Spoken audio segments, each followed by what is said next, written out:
Hello दोस्तों, नमस्कार। आप देख रहे हैं भोजपुरी स्टार न्यूज़ और भोजपुरी स्टार न्यूज़ में आपका स्वागत है। तो आज एक बहुत ही बवाल अपडेट आया है जो खेसारी लाल यादव जी का कल सुबह एक खेसारी म्यूजिक वर्ल्ड से बहुत ही अच्छा सॉन्ग आ रहा है जो जिस सॉन्ग का नाम है लाल टमाटर सॉरी टमाटर गाल।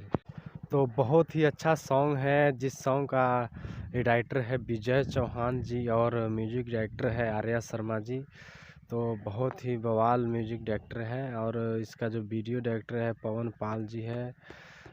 गर्दा उड़ा देगा ये गाना। और ये गाना कल सुबह खेसारी म्यूजिक वर्ल्ड से रिलीज हो रहा है, तो देखना ना भूलिएगा दोस्तों। इस गाने का नाम है लाल टमाटर गाल। और इस गाने में लड़की काम की है वो है सपना चौहान। और इस गाने में शिल्पी राज का भी आवाज़ है, बहुत दमदार आवाज़ है। तो देखना ना भूलिएगा टमाटर गाल सॉन्ग। नमस्कार दोस्तों।